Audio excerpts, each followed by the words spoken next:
Joining me right now is UFC veteran Melvin Guillard. He will be fighting on July 29th at RIZIN 11 versus Takanori Gomi. What's going on, Melvin? Not much, man. Just chilling out. Just got in from training. It's been a long day. Of course, every day's a long day in camp, huh? Yeah, it is, man. It is. It never gets old, you know. But you gotta do what you gotta do, man. This is this is pretty much my first, I'm gonna say 100% training camp I've had in probably like 2 years, you know. So I kind of just been going through the motions for the past 2 years, but I'm on my way. I'm on my way of being out the door, so I gotta make sure I can keep my foot in the door, you know, get myself back together, get back to winning, and start doing what I do best, knocking people out, starting with Gomi. What has changed with you? You know, the last couple of years, you've been all over the world fighting in many different weight classes, taking on pretty much any challenger that will fight you, and living a true lifestyle of a prize fighter. So what has changed this camp? Man, you know, RIZIN's a big company. They remind me a lot of Pride.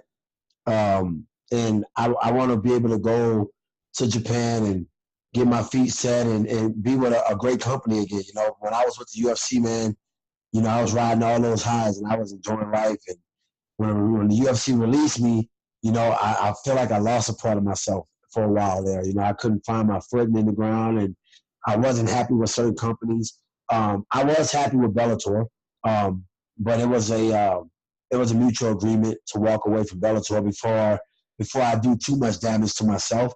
But even in Bellator, you know, they had me fighting guys that I shouldn't have fought. You know, like the kid Chad Nwani. You know, he was way too big for me to fight, and you know, I didn't think they would release me because of that fight, but they ended up doing it anyway. But you know, I'm a natural 70-pounder. I'm a natural 55er, and that's about as heavy as I should fight. I shouldn't be fighting no heavier than that. And you know, I don't know. I guess you could say I tested the waters these past 2 years. You know, fighting out of my weight class, fighting up way too heavy. You know, just not. I wasn't enjoying life at all, man. And you know, this is a chance for me to reinvent myself and actually do something positive. You know, so I want to take advantage of this opportunity that RIZIN is giving me, and I don't want to squander it. You know, I want to make sure, you know, I do all the right things to put myself in a position to be a champion. A long time ago, BJ Penn, he went up to light heavyweight and fought, and everybody's like, oh, he's such a beast. But then when you go up to middleweight and fight guys, they want to talk crazy online. How did you take all that backlash? Like I spent the last 2 years with everybody bashing me, telling me I need to quit. You know, nobody paid attention to the fact that I was fighting at 185. Nobody saw that. Nobody really paid that close attention. You know, people just see me lose fights and they're like, oh, you need to give up. You washed up. You know, you're done. In the fight game, I'm a warrior, man. You're not done till you're dead. You know, and until God takes the last breath out of me, I'm going to continue to fight. You know, and you know what? And it's gonna be a bittersweet moment to come back, fight at my normal weight that I normally fight, which is lightweight, which is welterweight, either one, and knock some guys out. And then all the critics are gonna come back. All the friends I've lost over the last 2 years are gonna want to come back. And to be honest, I don't want to deal with any old people. You know what I mean? Like I'm gonna be that arrogant piece of shit asshole fighter that's gonna tell people get the fuck out of my face when they come up to me and say, "Oh man, I just knew you were gonna be a champion. I believed in you, and I'm gonna tell them they can suck my dick." You know, and I mean it. Like, I'm gonna really mean it when I say it because a lot of people turned their back on me these past 2 years. And you know what?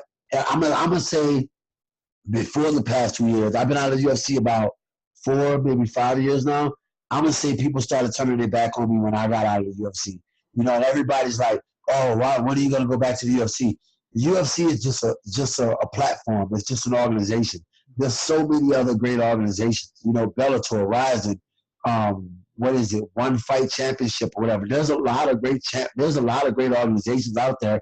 That's not just UFC. UFC is just a household name. When you think of MMA, you think of UFC.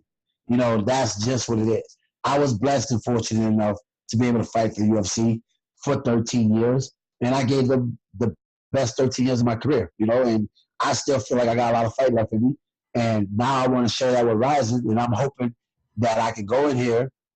I'm going to knock Gomi out. I'm going to knock him out in Tokyo. And then after I knock him out, solidify me a long-term contract with RIZIN. And that's my goal right now. You know, right now I'm going to make short-term goals. In the near future, within maybe a year, maybe 2 years, I plan on being the champion in RIZIN.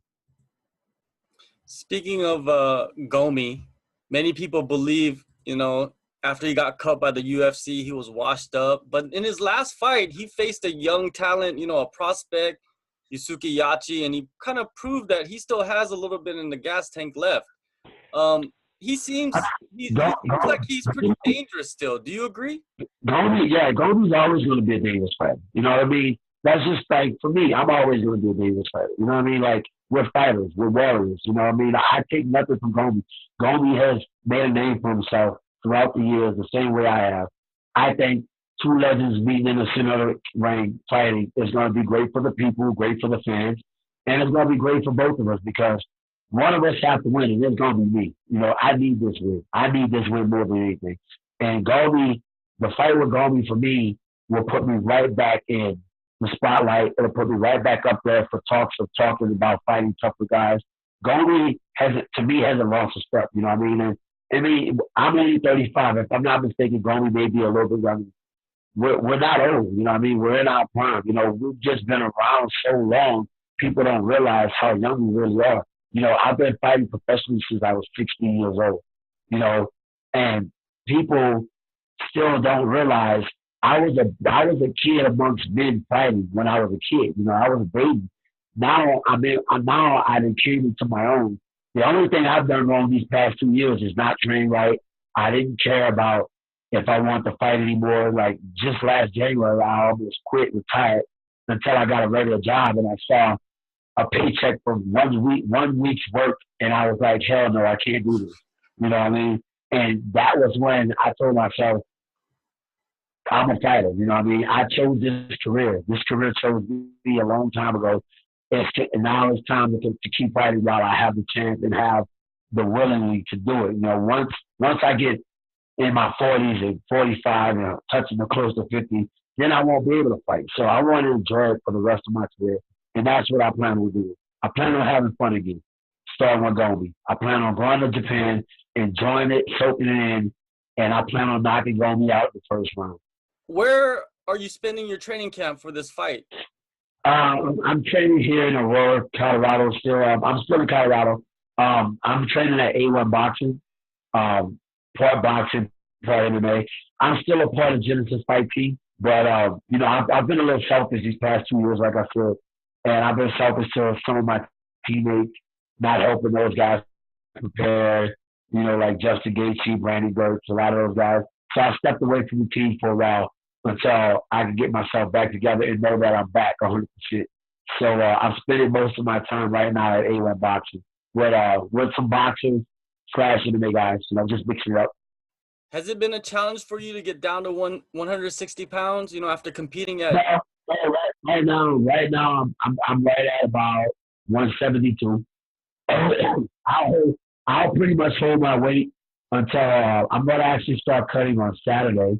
And how I cut is I spend the whole week cutting. I spend pretty much a week cutting. And what I do is I cut a little bit every day, and I won't do my hard weight cut until I'm going to say by the time I show up to Japan, I should be no more than, I'm going to say 8 to 10 pounds over, you know, and I'll do the last 8 to 10 pounds while I'm in Japan. But right now, I pretty much just hold my standard weight. I'm on a diet. I'm eating right, eating clean. So, and that's pretty much standard for me. Eating clean, you know, keeping a strict diet, does that keep you more disciplined in other areas of your training camp? It does. It keeps me disciplined, and it keeps my energy up, and it really helps with getting through those hard training sessions. You know, when you eat shitty food, it's hard to stay good in training, and then you end up getting hurt, you end up getting tired. You know, it's like a domino effect. So eating clean, right, dieting, it's all part of the game, you know. Do you feel that you're still evolving as a fighter, or do you just stick to your strong suit and add to that? I stick to my strong suit, but I'm always evolving. I'm always learning new things. I mean, the game changes every 5 to 10 years. The game is totally different. So you have to keep up with the real estate. You know what I mean? There's a lot of young, hungry fighters out there. There's a lot of people making a name for themselves. So you know, you gotta stay in tune with everything. You gotta always be re-innovating yourself, I'm gonna say you gotta reinvent yourself. And right now, I'm in that process of reinventing myself. When you were younger, you were the one that was chasing the big names. Now you have become that name. Yeah, How right. does it feel to be in that position where you are the guy that everybody wants to be? That's what you work your whole life to be a legend, you know. And me, I always pride myself on, you know, it's like Mr. Muhammad Ali, you know, he's dead and gone, but he's always going to be forgotten. He's always going to be remembered. He'll never be forgotten. I want to be one of those fighters where I leave a niche. You know, it's the same way I speak of Kevin Randleman. He was my idol. You know, without Kevin Randleman, I probably never would have started fighting. You know, and I lived my whole career trying to mimic him at one point. Another one of my big followers that I follow a lot is Vito Belfort. You know, I took the ground and pound of wrestling from Kevin Randleman, and then I took the stand up from Vito Belfort, and I kind of just made it my own. Another person that I highly regard, I look up to, is Anderson Silva, the Spider. You know, those guys to me are the people who paved the way. You know, Randy Couture. The list goes on, but I look at all the legends, man, and to be named a legend, you know, to be spoken of as a legend, you know, it feels great, but there's still a lot of work for me to do. You know, I still have a lot of things I need to accomplish before I can sit at that round table with all those legends. Nowadays, do you feel, in your position that belts don't matter anymore? It's like you said, legendary status. I mean, belts matter. You know, they have their purpose, but the belt is not the main concern. You know, the main concern is winning good fights because shit, some of my best fights weren't even for titles. You know, some of the best fights, you know, like fighting Nate, fighting Cowboy Cerrone, none of those fights were for belts. You know, fighting Jim Miller. You know, I fought a lot of great fighters, and I'm still gonna fight like I'm fighting Gomi. Gomi's a freaking legend. Like I admire Gomi. Like he's one of my favorite fighters to watch. To be able to fight him is freaking awesome. You know, like I dream of fights like this. I dream of like super fights. You know, fighting guys. Maybe it's not for a title now, but somewhere down the line it might come back around. Me and Gomi, we might have a trilogy. You know what I mean? Like I want to be put in a position where I can fight a legend 3 or 4 times. You know what I mean? And you know, and the fans, and every time we fight, the fans are going to be like, oh shit. You know, they're going to be standing out of their seat.